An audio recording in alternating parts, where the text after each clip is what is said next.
Et maintenant, prenons 3 minutes pour faire un tour complet de l'interface de Google Classroom.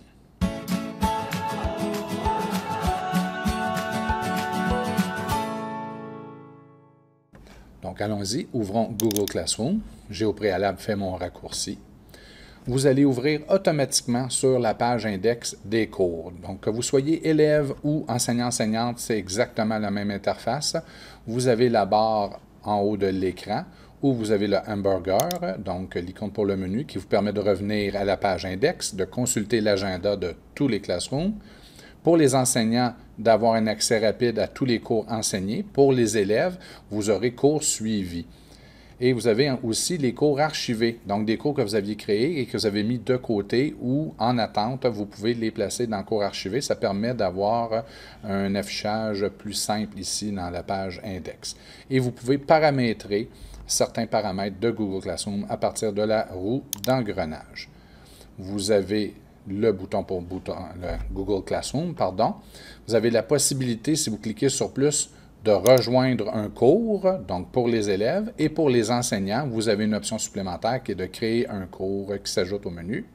Vous avez toujours le lanceur d'application, la pizza, et votre bouton pour la gestion de votre compte Google. Ensuite, dans la section principale de l'affichage, vous avez les tuiles, donc désignant chacun des cours Classroom que vous avez, donc dont vous faites partie en tant qu'enseignant ou en tant qu'élève. C'est la même chose autant pour les élèves que les enseignants. Et pour terminer, et c'est vraiment important, vous avez la rubrique d'aide ici en bas avec le point d'interrogation. Maintenant, entrons dans un Classroom. Prenons celui-ci, on clique sur la tuile, on entre à l'intérieur. La page principale est appelée « Flux ».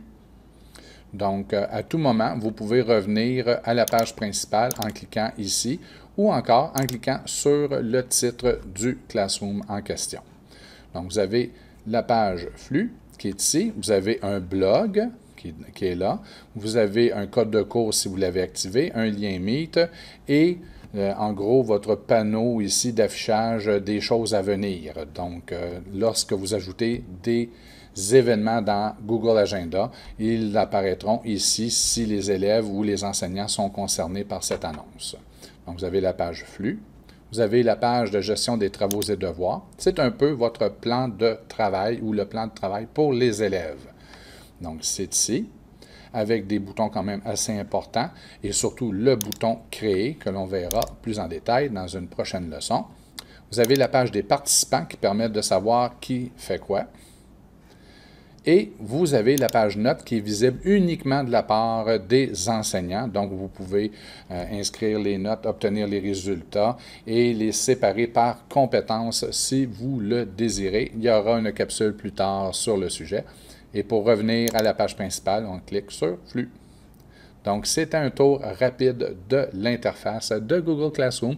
Si vous désirez revenir à la page index, vous cliquez sur l'hamburger et vous choisissez « Cours ».